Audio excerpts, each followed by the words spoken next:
C'est peu dire que les propos du Premier ministre à Europe 1 dimanche matin ont fait beaucoup de bruit ce week-end. Jugez-en, Thibaut Enoch vous le montre. Valls et Hollande, lutter contre le Front National, bon, c'est la seule proposition qu'ils font. La réponse de Marine Le Pen ne s'est pas fait attendre. Le Premier ministre revendique la stigmatisation de la présidente du FN. Elle lui rend l'appareil. Les propos qui sont tenus par Manuel Valls sont profondément anti-républicains. C'est une phraséologie violente qui vise à dénier en réalité le pluralisme politique. Et lance sa propre charge contre le Premier ministre. Il y a un petit côté totalitaire dans le comportement de Manuel Valls. J'ai toujours pensé que Manuel Valls était un homme inquiétant. Au-delà de cette charge directe, les propos du Premier ministre sur sa peur du FN continuent à faire réagir aujourd'hui. Le rôle d'un Premier ministre n'est pas d'avoir peur. Et si M. Valls nous étale complaisamment ses états d'âme, c'est précisément parce que ce gouvernement n'obtient pas de résultats. Au PS, la position de Manuel Valls est largement soutenue. Benoît Hamon aujourd'hui et même Martine Aubry. Je crois que le Premier ministre a raison de dire que le Front National n'apporte aucune réponse. Qui ne résiste pas cependant à une petite correction automatique du vocabulaire valsien. J'ai toujours fait de la politique en étant volontariste. Il ne faut pas avoir peur, il faut combattre. Il faut combattre et d'abord s'adresser à la raison. À tort ou à raison, le PS poursuit sa charge contre le FN. Bon, il eût été étonnant que le compliment de Martine Aubry ne soit pas tempéré par une vacherie. On a eu les deux. Mais, fin de plaisanterie, Judith Weintraub, est-ce que c'est un écart du Premier ministre ou est-ce que ça fait partie d'une stratégie qu'on a déjà un petit peu d'ailleurs analysée la semaine dernière, de dramatisation extrême de l'enjeu de ces départementales pour essayer tant bien que mal de remobiliser un électorat de gauche bien absent des perspectives de vote? Deuxième partie de la phrase, c'est une stratégie, puisque la réponse est dans la question, c'est effectivement une stratégie à court terme pendant 15 jours pour les départementales, pour trouver un thème qui donne aux électeurs de gauche l'envie de voter, parce qu'on voit que la mobilisation est extrêmement faible à gauche. Il y a un sondage récent dans lequel 44% seulement des électeurs socialistes disent qu'ils veulent aller voter, alors que l'UMP c'est 56, et le FN un peu moins d'ailleurs, 52. Donc leur donner une raison négative, c'est pas une raison lucide, d'aller voter, contre le FN, contre la proposition du FN, ça c'est pour les départementales, et puis à plus long terme pour la présidentielle. Au deuxième tour de la présidentielle, il y aura Marine Le Pen, donc il faut être l'autre. Anticiper le front républicain à venir, ou espérer. Manuel Valls joue le duel avec Marine Le Pen, quitte à la faire monter. Et comme Manuel Valls est tout sauf crétin, comme dirait Michel Onfray, je pense que chez lui, la stratégie est mûrement réfléchie, y compris si elle a cette conséquence positive sur la progression du FN. Michel Soudé, mais ça peut avoir un effet pervers quand même d'assigner comme ça le Front National, non seulement en ennemi principal, mais presque en arbitre des élégances de ce prochain scrutin. Ça ne peut avoir qu'un effet pervers, parce que je prends le pari que son appel à la mobilisation des électeurs de gauche ne fonctionnera pas. Donc ça ne peut que faire monter le Front National.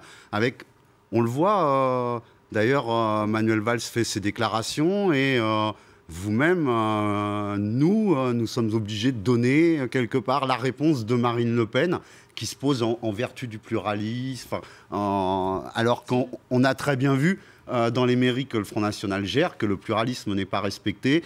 Des candidats de partis opposés ne peuvent pas toujours tenir des réunions publiques, ils trouvent ça close, ça existe.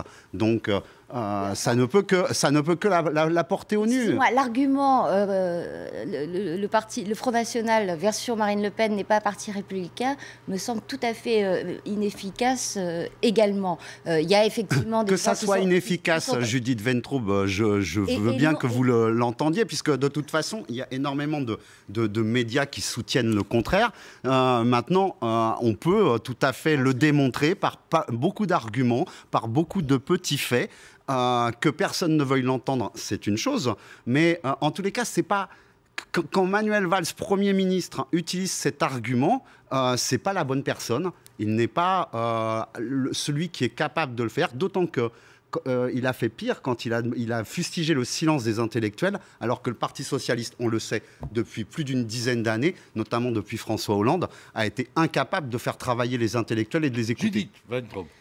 Oui, non, moi je trouve que l'argument est mauvais parce que certes, il y a ce qu'on appelle des faux candidats, c'est-à-dire des gens soit très âgés qu'on est allé déloger de leur paisible retraite de force pour les transformer en candidats du FN, soit des gens qui ne savaient pas, des candidats qui sont encore racistes, des candidats qui sont encore antisémites. Mais tout ça est marginal et même l'addition de tout ça ne transforme pas.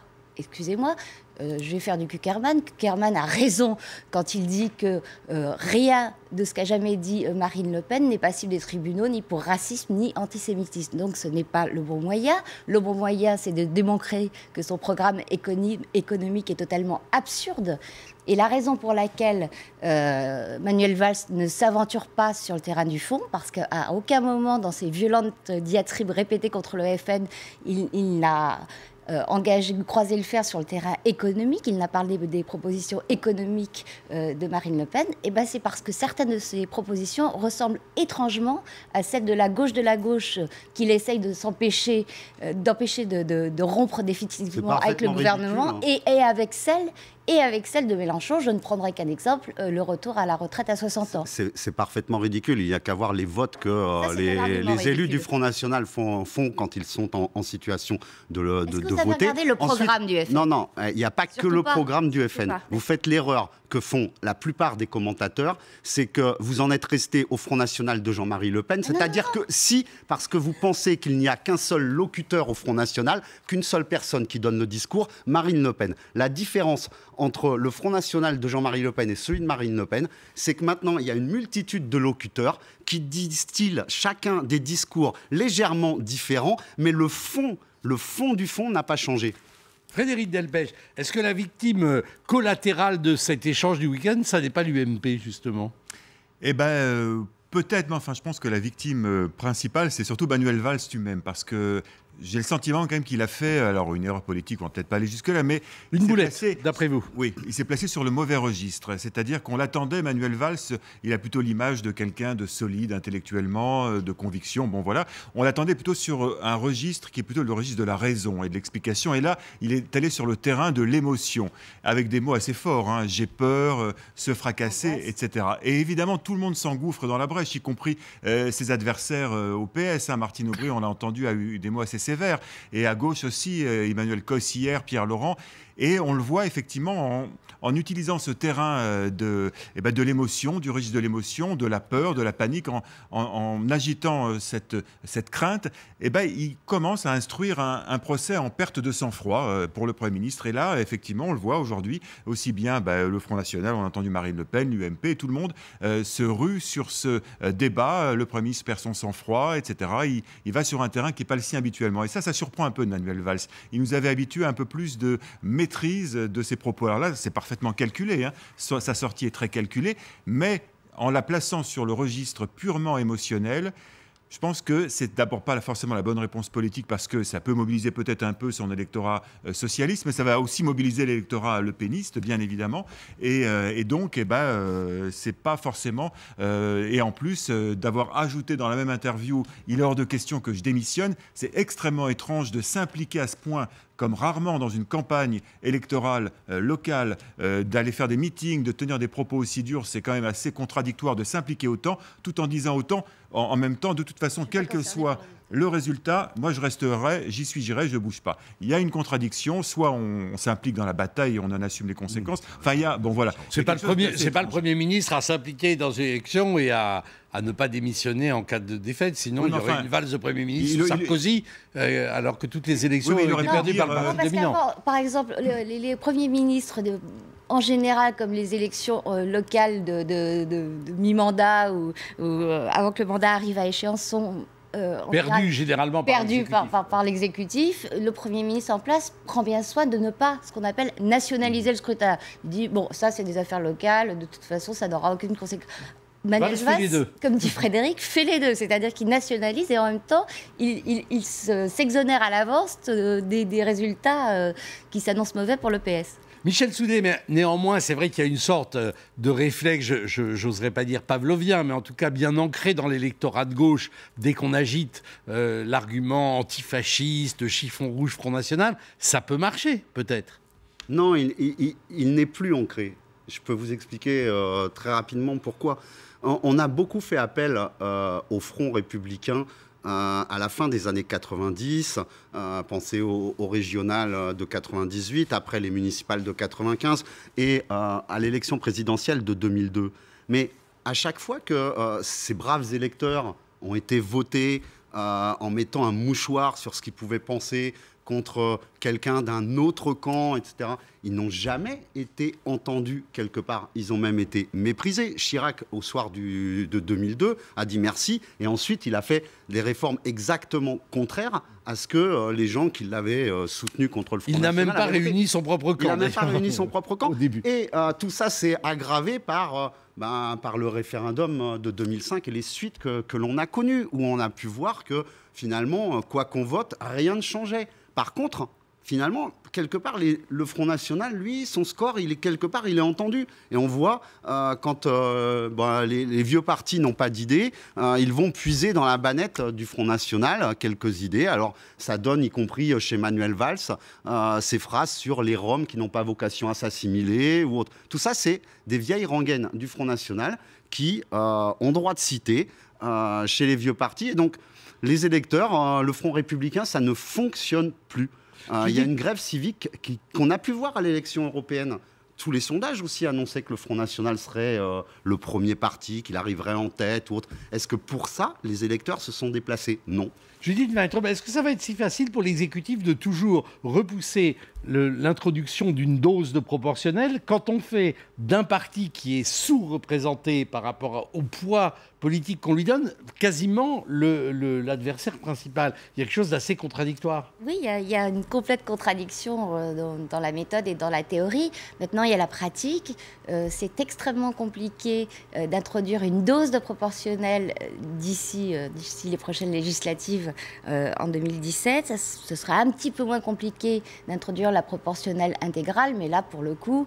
c'est l'ouverture d'une boîte de Pandore. C'est l'ouverture de la boîte de Pandore, et c'est comme si François Hollande revendiquait haut et fort l'héritage de François Mitterrand quand il a fait entrer le Front National massivement à l'Assemblée.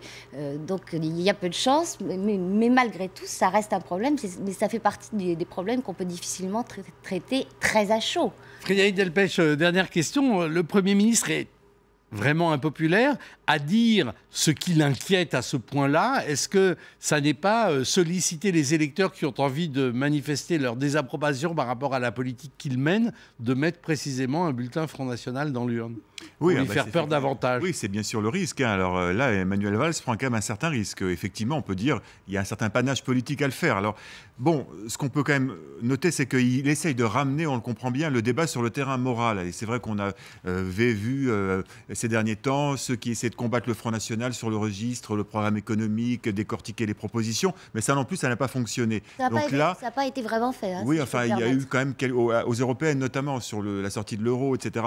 Et là, Manuel Valls essaye de revenir à un terrain plus traditionnel, qui est le terrain de la morale. Alors, il le fait, à mon avis, sans doute très maladroitement, parce que trop émotionnel, alors qu'il faudrait que ce soit beaucoup plus, comme le dit Martine Aubry, beaucoup plus raisonné, beaucoup plus argumenté, beaucoup plus charpenté, hein, que simplement la grande diatribe qu'on a eue hier. Mais en tout cas, il prend un sérieux risque, hein, et on verra effectivement au soir du premier tour et du deuxième tour si oui ou non il a été au moins suivi par l'électorat de gauche qui peut-être se sera mobilisé. Merci beaucoup à tous les trois pour ces analyses donc, de ces propos tonitruants du Premier ministre proféré ce week-end. On va y revenir d'ailleurs avec un des acteurs de la vie politique, c'est Jean-Vincent Placé, le sénateur Europe Écologie Les Verts. Puis on va lui demander aussi des nouvelles de son parti parce qu'il me semble qu'il n'est pas dans un très bon état.